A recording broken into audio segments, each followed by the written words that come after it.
Paliwanag mo maigi, ano, tama yung ginawa mo. Ang sabi ni PRRD, papasukin niyo yung anak ko. Abogada siya. Dinadaan mo kasi sa dahas eh. Why not? General Torre. That is a decision. That is my call, sir. That is my decision. Considering that he had already been assisted by 3 lawyers all throughout that time, sir. And gabi na ho yun, sir.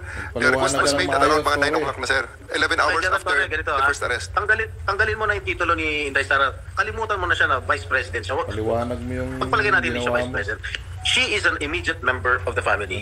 Nung kami po ay nakakulong, ang immediate members of the family, 24 hours pwede bumisita sa amin, nakakulong kami. Eh ito hindi pa nakakulong. Anak ito. Bakit hindi niya pinapasok?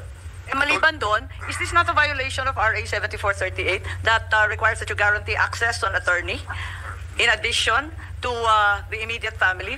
The President also said na yung anak niya, yung babae, abogado ko yun, papasukin nyo. Hindi nyo pinapasok. Eh, abogado yun eh. Actually, sir, first to answer the question of Senator Estrada, sir.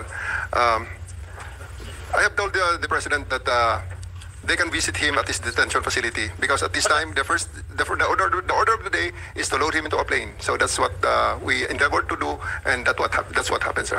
Ano niya bibisitahin yung tatay niya sa Netherlands? Hindi naman dito tinray eh. Hindi naman dito kinasuhan eh. Sa ibang bansa eh. Oh, bakit hindi niyo man lang binigyan ng kurtesiya yung anak na isang abogada na magkukonsulta? Katulad nga na sinabi ko kanina, yung mga nakakulong nga 24 hours pwede bumisita ang immediate members of the family. Yung maintindihan yung kulay ni Tore kung namumutla o ano. Permission at the time, sir, is to deliver him to the body who issued the warrant, sir. Nasa batas yan. Nasa batas yan, General. Immediate members of the family, lawyers, priests, etc., etc. I should know. Nanggaling ako dyan. Tapos ito, hindi naman nakakulong. Again, I am not defending President Duterte. I'm just explaining the rights of an accused. Because naging akusado rin ako. And I don't want that to happen to anybody else.